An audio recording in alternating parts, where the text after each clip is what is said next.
முக்கியமான பிரச்சனை என்ன அப்படின்னு பாத்தீங்கன்னா போதைப் பொருள் கஞ்சா. கஞ்சா எங்க பார்த்தாலும் கிடைக்குது. ஒவ்வொரு வீதிக்கு மூளை போனாலும் கஞ்சா கிடைக்குது. இது ஏன் இவ்வளவு பெரிய பிரச்சனை சொல்ல தெரியுங்களா? அடுத்த தலைமுறையே இல்லாம போயிடும். இளைஞர்களை முற்றிலுமா அழிச்சிடும். நம்ம வளர்ச்சியா இல்லாம போயிடும். நம்ம நாட்டுக்கு வளர்ச்சியா இல்லாம போயிடும். அதனாலதான் சொல்றேன், கஞ்சா போதைப் பொருள் மிகப்பெரிய பிரச்சனை. நான் சொல்றதை நம்பலினா உங்களுக்கு ஒரு எடுத்துக்காட்டோட சொல்றேன். அமெரிக்கால 2000ங்கள்ல மிகப்பெரிய பிரச்சனை வந்து கஞ்சா. இந்த கஞ்சா தான் அந்த அரசாங்கம் ஃப்ரீயா விட்டுட்டாங்க.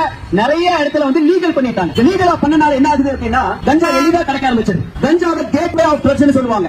கேட்வே ஆஃப் ட்ரக்ஸ் என்ன அர்த்தம் அப்படின்னா இந்த கஞ்சா வந்து பயன்படுத்த ஆரம்பிச்சானா அடுத்து பெரிய போதைப் பொருளுக்கு போக ஆரம்பிப்பான். முதல்ல கஞ்சா யூஸ் பண்ணுவா, அப்புறம் அப்படியே ஹெரோயின் போவா, அப்புறம் அப்படியே ஓபியம் போவா, அப்படியே அவன் பிரவுன் சுகர் அடுத்த லெவல் போயிட்டே இருப்பான். இதனால என்ன ஆகுது அப்படின்னா அமெரிக்கால இப்ப கஞ்சாவை தாண்டி சிந்தட்டிக் ட்ரக்ஸ் எல்லாம் ரொம்ப ஈஸியா கிடைக்குது. எந்த வீதிக்கு போனாலும் இந்த சிந்தட்டிக் ட்ரக்ஸ் ஈஸியா கிடைக்குது. இதனால என்ன ஆகுது அமெரிக்கால இந்த சிந்தட்டிக் ட்ரக்ஸ்னால மட்டும் அமெரிக்கால ஒவ்வொரு வருஷமும் 60,000 பேர் சாகுறாங்க.